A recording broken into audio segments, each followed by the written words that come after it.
এই VAT tax সব প্রত্যাহার করতে হবে, কারণ এটা অবৈধভাবে সে ভ্যাট ট্যাক্স দিয়েছে। এখানে কোনো আইনগত ভিত্তি নাই।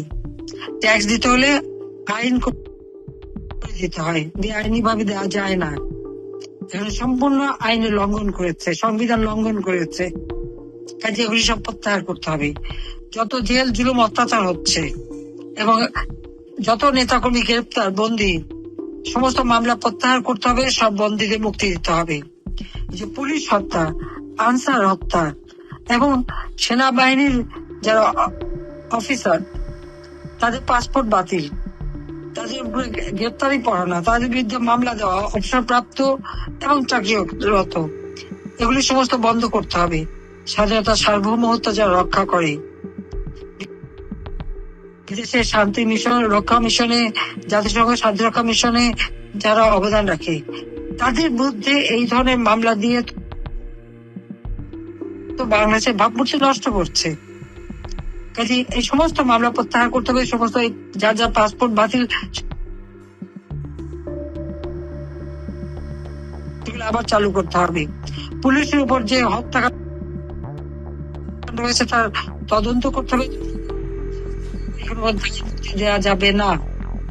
এবং যে সমস্ত পুলিশের বিরুদ্ধে মামলা দেওয়া হচ্ছে তা প্রত্যাহার করতে হবে। সরকারি কর্মচারীদের চাকরি থেকে বিতাড়িত করা হয়েছে, আবার সচিবালয়ে আগুনও দেওয়া হয়েছে। এই সমস্ত মামলা প্রত্যাহার করতে হবে। আমার 3 জন সাবেক প্রিন্সিপাল সেক্রেটারি কারাগারে, তাদের মুক্তি দিতে হবে। এবং এই ভ্যাট ট্যাক্স প্রত্যাহার, জুলুমবাজি বন্ধ, জঙ্গিবাজি বন্ধ, মানুষের শান্তি নিরাপত্তা নিশ্চিত করার দাবিতে আগামীকাল আমরা হরতাল ডেকেছি। তবে এখানে আমি বলবো কোন রকম জুলুম করা না, সাধারণ মানুষের উপর কোনো আঘাত দেওয়া না। মানুষ স্বতঃস্ফূর্তভাবে যতটুকু করবে ততটুকুই যথেষ্ট, কারণ এটা তো কেবল প্রাথমিক ভাবে দিচ্ছি। আমাদের আন্দোলন অব্যাহত রাখতে হবে এবং এই আন্দোলন করেই আমাদেরকে বাংলাদেশকে এই জঙ্গিদের হাত থেকে মুক্ত করতে হবে। বাংলাদেশের মানুষের জীবনের শান্তি নিরাপত্তা ফিরিয়ে আনতে হবে। বাংলাদেশের মানুষ যেন আবার সুন্দরভাবে বাঁচতে পারে সেই ব্যবস্থা করতে হবে। ব্যবসায়ীরা ব্যবসা করতে পারে না, ব্যাংকে বলে টাকা নাই, অথচ টাকা কিন্তু ছাপাচ্ছে। টাকা যাচ্ছে কোথায়? আচ্ছা, সমস্ত ব্যবসা প্রতিষ্ঠানের মধ্যে একটার পর একটা কারখানা বন্ধ, গার্মেন্টস বন্ধ হয়ে যাচ্ছে, রপ্তানি কমে যাচ্ছে। কাজে এই অবস্থা থেকে পরিত্রাণ পাওয়ার জন্য দেশের আর্থসামাজিক অবস্থার উন্নয়ন, ভ্যাট ট্যাক্স বন্ধ এবং এই জুলুম, ঘরে ঘরে আগুন দেওয়া, ঘরে ঘরে যে মা বোনদের উপরে হামলা, অত্যাচার, গ্রেপ্তার, কথা কথা রিমান্ডে নেওয়া, এই সব কিছু বন্ধ করতে হবে।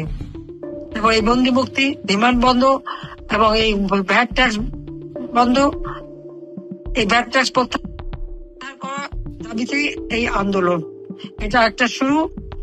আমি জনগণের কাছে আহ্বান করব যে এই আন্দোলন বাস্তবায়নের মধ্য দিয়ে আপনারা অন্তত এই জুলুমবাজ জঙ্গি সরকারের কাছ থেকে দেশকে উদ্ধার করেন, দেশের জীবন যেন শান্তি আর স্বস্তি ফিরে আসে। ইনশাল্লাহ বাংলাদেশ আবার বিশ্ব দরবারে মাথা উঁচু করে দাঁড়াবে।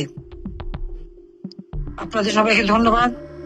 জয় বাংলা, জয় বঙ্গবন্ধু, বাংলাদেশ চিরজীবী হোক।